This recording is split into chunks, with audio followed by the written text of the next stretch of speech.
going to discuss the lesson for grade 9, the quadratic equation, and one of the method in solving quadratic, which is the extracting the roots.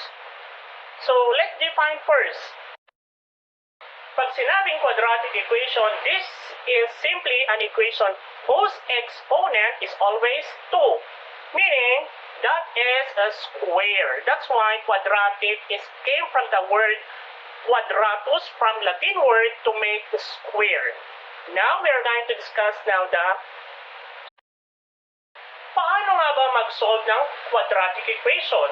Okay, there are 4 methods or techniques. We have the extracting the roots, factoring method, completing the square, and the last one is quadratic formula. But today we're going to focus on how to solve quadratic equation by extracting the roots. So pag sinabi natin extracting the roots, this is simply you're going to ilabas mo yung root.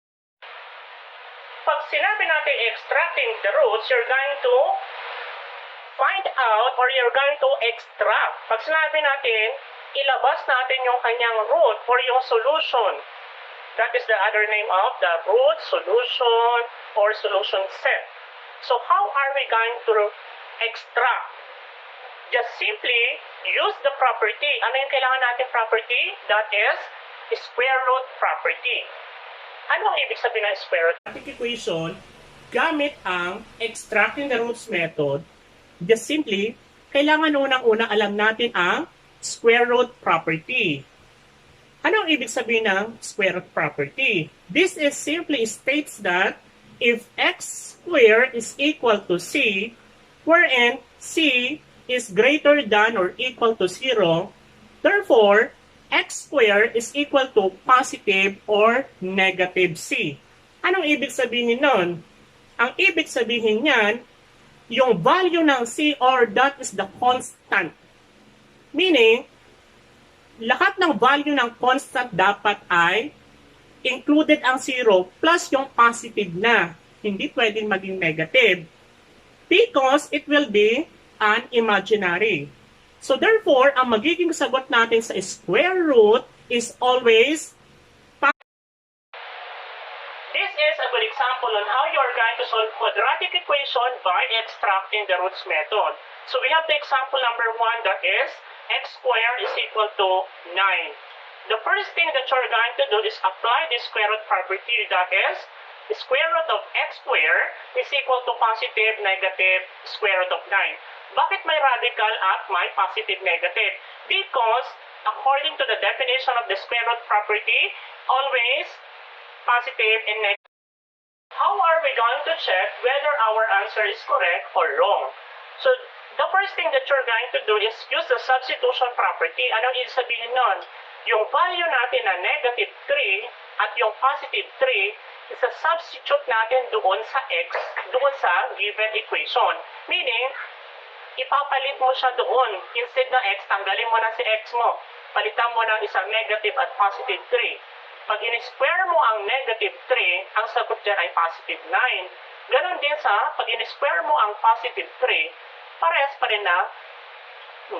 That's why ang laging sagot ay dalawa, isa negative at positive. This is another example for solving quadratic equation by extracting the roots. We have the x squared minus 25 is equal to 0. The question is, can you apply the square root property immediately? No. So therefore, you're going to transpose first the constant to the other side of the equation. Meaning, ilipat mo muna yung constant mo doon sa kabilang side. Kapag nalipat mo na, you're going to proceed to apply the square root property. And that is, square root of x squared is equal to positive, negative, square root of 25. And therefore, you can now cancel the radical or the square root symbol, and that is x is equal to positive, negative 5. If you are going to check, kailangan mag-i-equal sa 0. Kapag sinubstitute mo yung negative 5 at positive 5 doon sa original equation. Another example, we have 3x squared minus 27 is equal to 0. The first thing that you're going to do is you have to transpose the constant to the other side of the equation.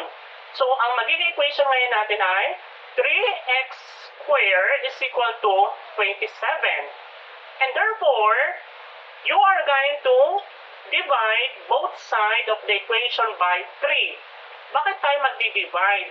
Kailangan matira lang si x doon sa isang side ng equation. Wala siyang katabing number. Mag-isa lang siya doon. And you can now divide by 3, and that is 3 divided by 3 is 1x squared or x squared na lang.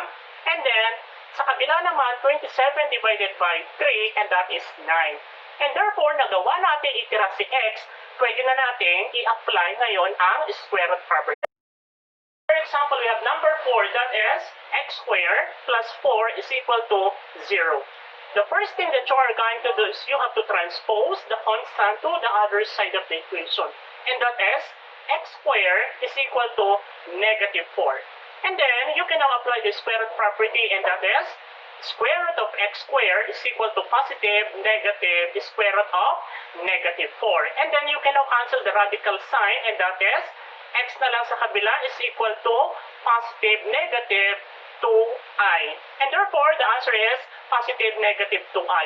Pansinin ninyo, bakit ang answer natin sa value ni x ay may i? Because the constant, yung value ng in-square root natin is negative.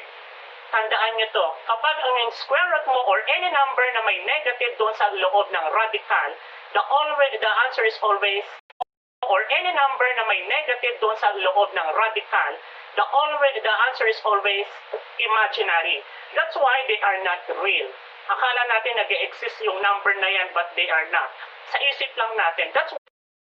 Now it's your turn. You are going to solve the given quadratic equation by using the extracting the roots method or the square root property.